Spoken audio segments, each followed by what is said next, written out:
Boa noite, queridos amigos, queridas amigas que nos acompanham sempre muito carinhosamente pelas plataformas do Conhecendo o Espiritismo, no nosso estudo semanal da obra Os Mensageiros. Uma alegria imensa estar com vocês aqui novamente nessa noite de sábado ou em qualquer outro dia, né, considerando que o estudo fica gravado, disponível, para que a gente possa compartilhar das luzes espirituais que André Luiz nos oferta, para que possamos assim iluminar os nossos passos na caminhada dessa jornada reencarnatória. O capítulo de hoje é um capítulo muito intrigante.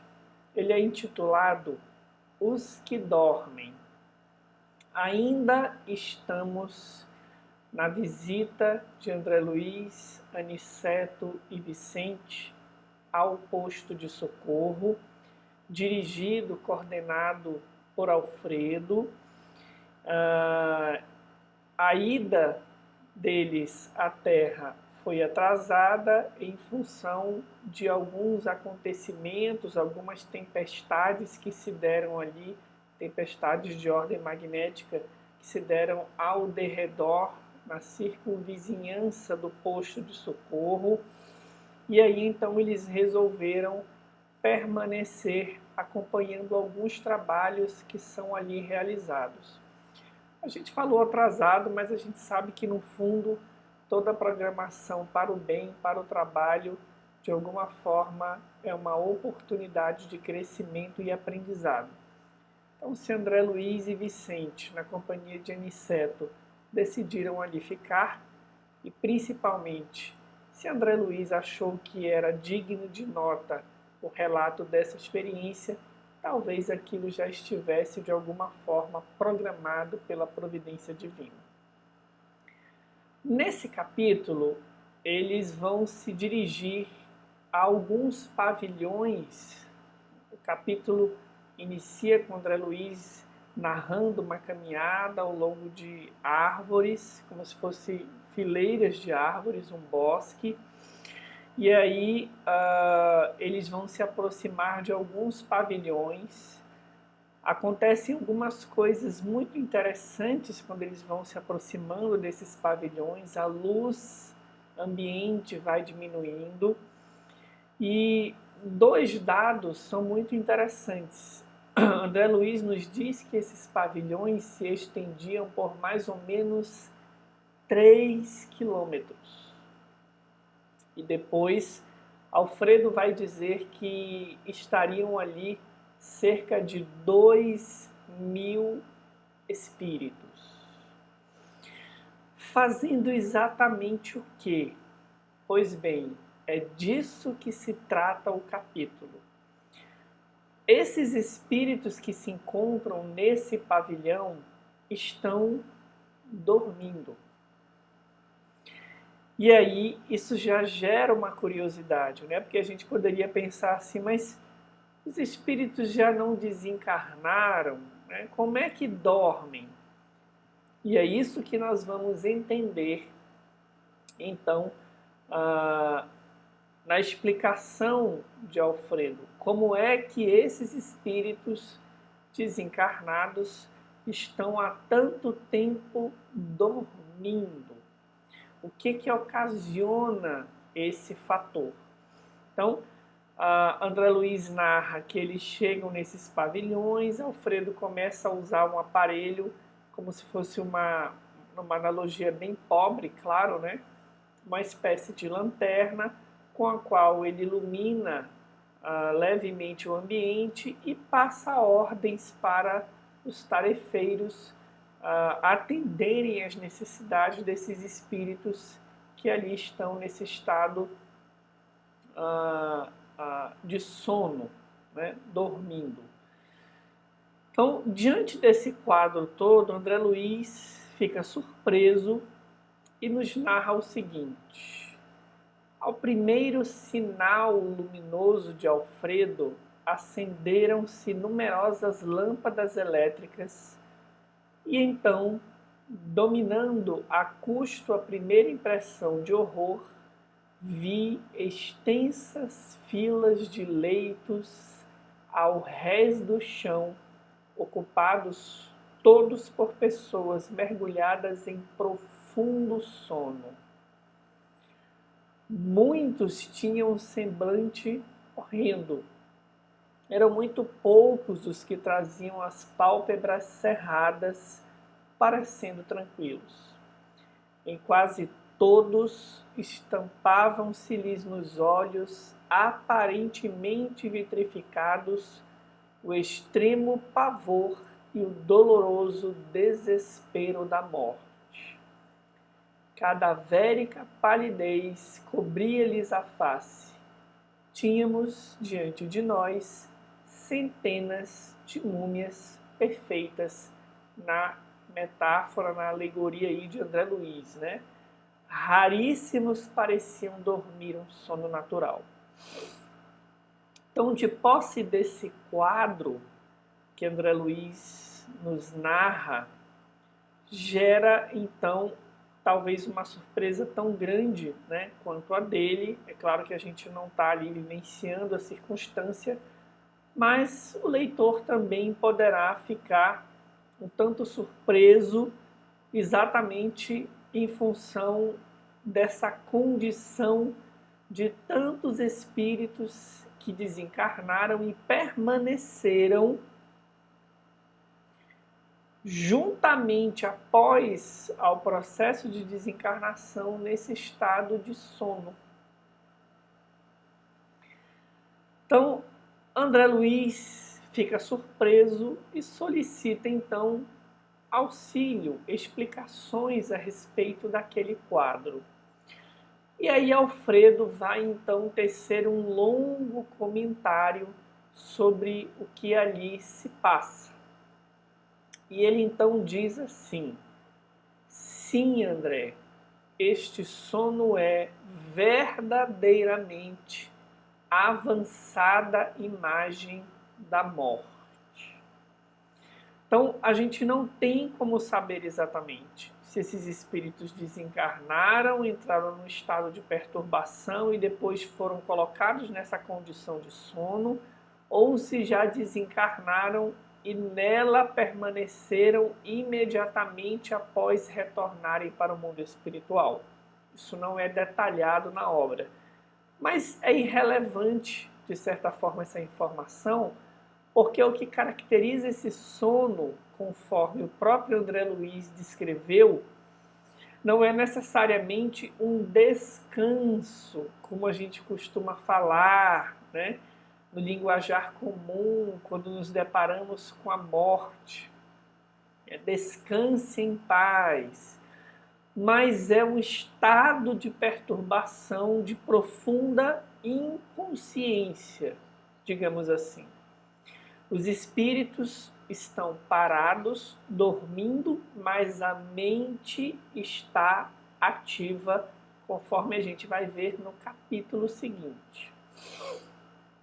Então, André Luiz prossegue narrando a explicação de Alfredo. Aqui permanecem com a bênção do abrigo alguns milhões dos nossos irmãos que ainda dormem. São as criaturas que nunca se entregaram ao bem ativo e renovador em torno de si, e mormente os que acreditaram convictamente na morte como sendo o nada, o fim de tudo, o sono eterno. Então, duas atitudes geraram nesses espíritos esse estado de sono, para a maioria deles, perturbador. Ou em vida foram criaturas que viveram apenas para si. Então, Alfredo diz que são pessoas que nunca se entregaram ao bem ativo e renovador em torno de si, viveram focadas em si mesmas, ou são pessoas que guardaram a crença de que após a morte sobreviria o nada, esse sono eterno. Essa crença alimentada ao longo da encarnação, ou essa atitude de conduzir uma vida extremamente autofocada, gerou nesses espíritos um sugestionamento mental que os conduziu a essa circunstância, a essa condição. Alfredo ainda vai dizer que a crença na vida superior é atividade incessante da alma. O entorpecimento invade o espírito vazio de ideal criador. Então vejam, todos aqueles que na encarnação não guardam nenhuma crença numa continuidade da existência, ou não buscam atitudes, a gente vai já estudar um pouquinho sobre isso, aprofundar. Não é somente a crença.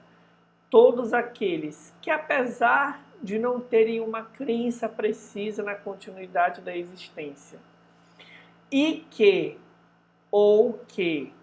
não se movimentaram no direcionamento de uma vivência voltada ao bem comum, entorpeceram o espírito, esvaziaram esse espírito de ideal criador, o seu próprio espírito de ideal criador. Então, isso os colocou nessa condição de sono perturbador após a desencarnação. Por quê? Porque a crença na vida superior é atividade incessante da alma. Entendendo-se que vida superior não é acreditar somente em algo, mas se movimentar para produzir algo que nos eleve a alma. Crença e atitude, não somente crença. A expressão vida superior aqui diz respeito à condução de uma existência também voltada a ideais superiores de colaboração na comunidade onde você está inserido, atitudes voltadas para o bem comum. Mas Alfredo prossegue e ele explica mais detidamente o seguinte: os que nos círculos carnais, homens e mulheres, creem na vida eterna, ainda que não sejam fundamentalmente cristãos, estão desenvolvendo faculdades de movimentação espiritual e podem penetrar as esferas extraterrenas em estado animador, pelo menos quanto à locomoção e juízo mais ou menos exato. Então, aqueles que guardam essa crença na continuidade da existência, ainda que não se filiem às escolas cristãs, escolas, né, no sentido de comunidades cristãs, independente da sua denominação mais específica, eles estão se movimentando espiritualmente. E quando desencarnam, guardam um equilíbrio relativo, pelo menos no que diz respeito à sua possibilidade de locomoção ou a um juízo mais ou menos equilibrado. Não é difícil da gente entender essa relação se a gente imaginar que se você passa uma encarnação inteira alimentando a crença de que a morte é o nada, quando o espírito experimenta o processo de desencarnação e se reconhece vivenciando a experiência da morte, ele então entra num processo de autoindução a respeito desse próprio nada. ele se coloca ou vem se colocando ao longo da existência nessa condição. Alfredo ainda diz: no entanto, as criaturas que perseveram em negação deliberada e absoluta, não obstante, vejam que curioso, por vezes filiadas a cultos externos de atividade religiosa que nada veem além da carne, nem desejam conhecimento espiritual, são verdadeiramente infelizes. Aqui nós temos duas informações muito interessantes. Existem aquelas pessoas que deliberadamente, por vários motivos, entre eles, um que Allan Kardec propõe nas obras básicas, se não me engano, na introdução do Livro dos Espíritos, qual seja o orgulho que dificulta esse espírito, essa criatura, a reconhecer acima de si um poder superior. Aqueles que estão tão mergulhados no orgulho de poder pessoal, que não reconhecem a possibilidade da existência de um Deus criador onipotente, né? Ou seja, os que buscam deliberadamente essa negação da vida após a morte e da tutela de um pai amoroso, essa é a primeira possibilidade. Ou ainda aqueles que, mesmo se filiando a cultos religiosos, mas que encontram ou buscam nesse culto apenas a satisfação das necessidades materiais imediatas, que não buscam um conhecimento espiritual verdadeiro, ainda que se filiem a escolas religiosas, também encontrarão um destino similar.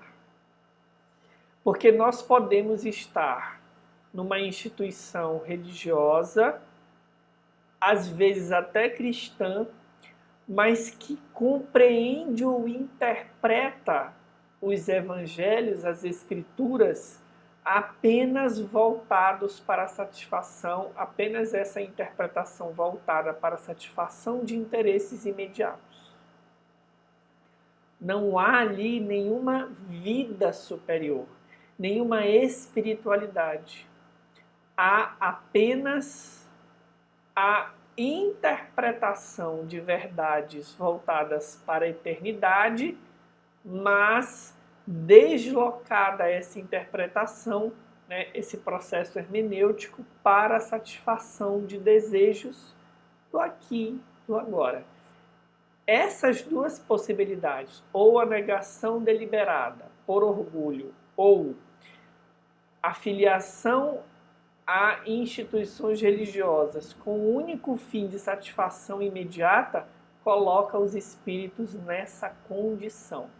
E aí Alfredo vai concluir a explicação dizendo assim: temos a certeza, porém, de que muitos se negaram ao contato da fé absolutamente por indiferença criminosa aos desígnios do Eterno Pai. Olha só, é o que falamos aqui do orgulho, do afastamento da lei de Deus deliberadamente.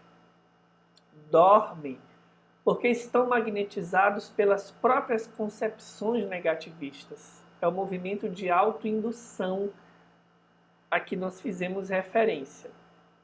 Permanecem paralíticos porque preferiram a rigidez ao entendimento. Então, essa imagem da paralisia é muito interessante, porque Jesus curava paralíticos, cegos do corpo, mas também convidava os espíritos à movimentação da alma, no sentido de buscarem esse ideal superior da vida.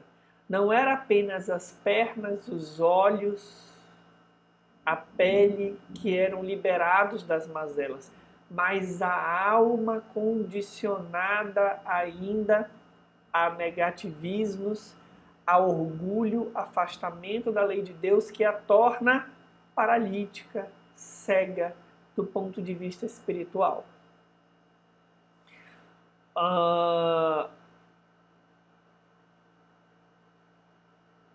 Eis porque os considero sofredores.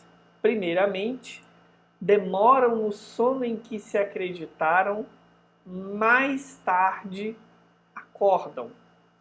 Porém, a maioria não pode fugir à enfermidade e à perturbação, como acontece aos irmãos dementados que vimos ainda há pouco. E aí Alfredo diz que dia virá em que esses espíritos deverão levantar-se e pagar esses débitos contraídos. Então são espíritos que se encontram nessa condição de autoindução, magnetizados pelas suas próprias crenças ou atitudes que os limitaram na percepção desse ideal superior da vida. Nós trouxemos duas fontes que nos ajudam a entender melhor esse aspecto que André Luiz nos traz, esse quadro dos espíritos que dormem um sono perturbador após a morte. A primeira referência é a questão 165 de O Livro dos Espíritos, na qual Kardec interroga os imortais a seguinte questão: conhecimento do Espiritismo exerce alguma influência sobre a duração mais ou menos longa da perturbação? Então, claro que a pergunta não faz referência a esse ponto específico, a esse contexto específico dos espíritos que dormem. É uma pergunta mais ampla, e é claro que André Luiz não se refere ao conhecimento do espiritismo especificamente, mas de qualquer crença que conduza a alma para esse ideal superior, né? que movimente a alma no sentido dessa continuidade da vida e das consequências que isso gera nesse estágio da caminhada. Mas dá para a gente relacionar a pergunta de Allan Kardec quando a gente vê que na resposta os espíritos dizem que o espiritismo exerce influência muito grande, considerando que o espírito já antecipadamente compreendia a sua situação. Então, em tese, menos perturbação poderá ter após a morte. Mas vejam uma coisa muito interessante. Os espíritos dizem que a prática do bem e a consciência pura são o que maior influência exercem. Então, lá nos slides anteriores, a gente lia o trecho de Alfredo quando falava que esse sono perturbador é causado pelos que negaram deliberadamente do ponto de vista da crença, mas também daqueles que viveram autofocados em si mesmos. Então, olha a ponte com essa questão de O Livro dos Espíritos. A influência do conhecimento da continuidade da vida, seja ela genérica ou na especificidade, na riqueza que o Espiritismo nos traz, exercem uma influência, porque o Espírito não condicionou a sua mente ao nada ou ao sono eterno. Então, quando ele se vê fora do corpo, na realidade da vida espiritual, apesar de uma perturbação relativa, a mente lida relativamente bem com aquele novo contexto, porque não o negou absolutamente.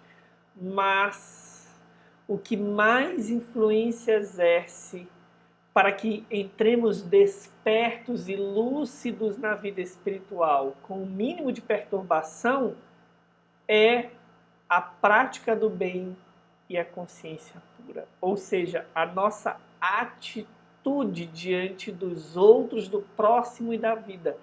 Daí o Evangelho ser de fato um caminho de redenção para a alma. Porque Jesus nos ensina a buscar essa forma diferente de caminhar. Para concluir, trouxemos um trecho de uma mensagem do Emmanuel intitulada Por que dormis? Nessa mensagem, Emmanuel comenta aquela passagem em que Jesus, no Getsêmani, convoca os apóstolos a uma atitude ativa de oração diante da proximidade do testemunho pelo qual todos iriam passar. Jesus retira-se para uma oração mais em particular e quando volta, os encontra dormindo. Então Emmanuel diz assim: recordando a prece em Getsêmani, somos obrigados a lembrar que inúmeras comunidades de alicerces cristãos permanecem dormindo nas convivências pessoais, nos mesquinhos interesses, nas vaidades efêmeras.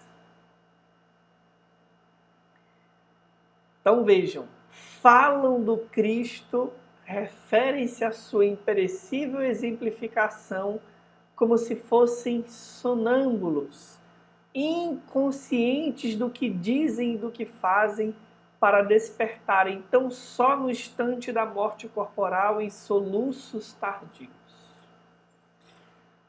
Se nós temos notícias do Evangelho, não nos cabe permanecer voltados só para os interesses estritamente pessoais, nem para as vaidades efêmeras.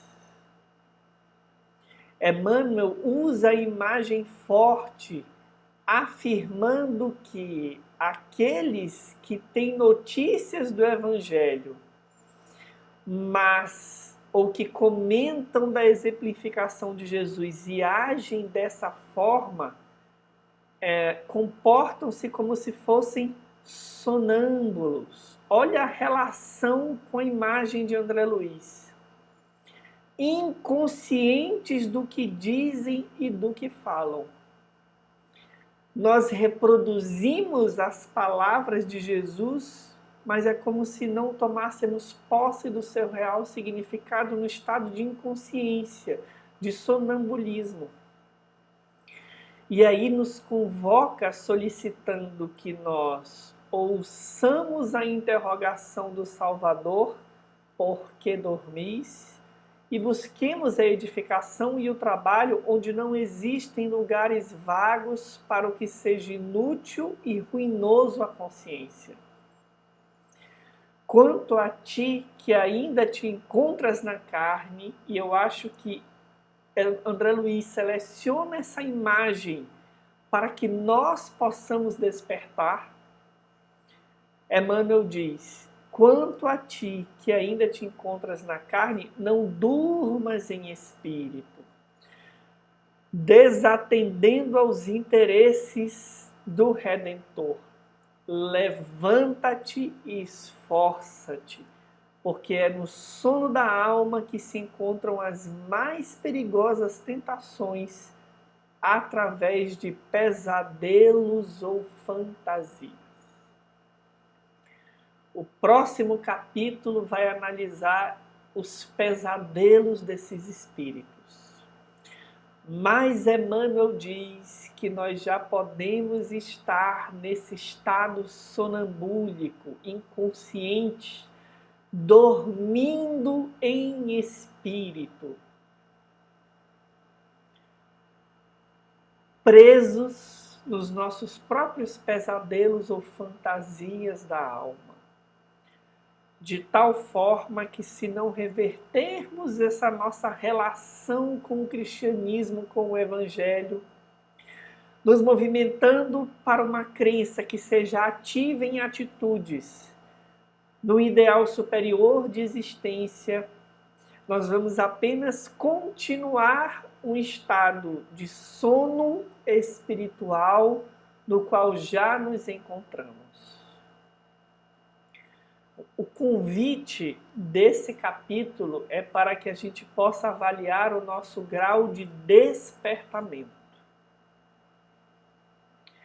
Será se eu tenho conhecimento das notícias do Evangelho e estou buscando acordar a mim mesmo?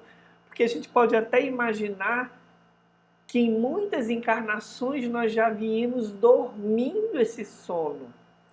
E nessa, a gente está passando por um processo de despertamento gradativo. Nessa metáfora do espírito que acorda para as verdades divinas, a gente pode considerar que esse despertar ele é gradativo e que ele exige muita movimentação. Então, eu já estou nessa movimentação, ou eu ainda falo do Evangelho, mas ajo como se estivesse na condição sonambúlica, inconsciente do que falo. É o convite precioso e valioso que André Luiz nos faz para avaliarmos a nossa real condição.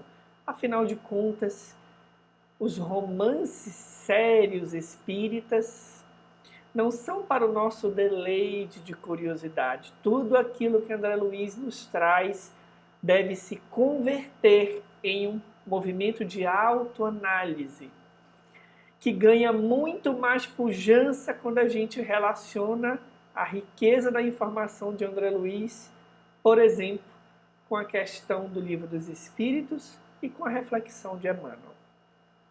Então fica aí o convite para que nessa semana a gente possa avaliar se estamos caminhando pela vida como espíritos em despertamento, conscientes, ou se, ainda que nos vinculemos a uma instituição cristã, quiçá espírita, nós não estamos dormindo, no estado de sonâmbulos inconscientes, usando o Evangelho apenas para a satisfação de interesses imediatos, pessoais, mesquinhos. Que Deus abençoe a nossa semana. Deixem aí as dúvidas de vocês, são muito importantes as perguntas. Nós as levaremos para a nossa live do primeiro sábado de outubro. Esse contato mais intimista que a gente tem nessa live do primeiro sábado de cada mês. Um abraço a todos e até o próximo sábado.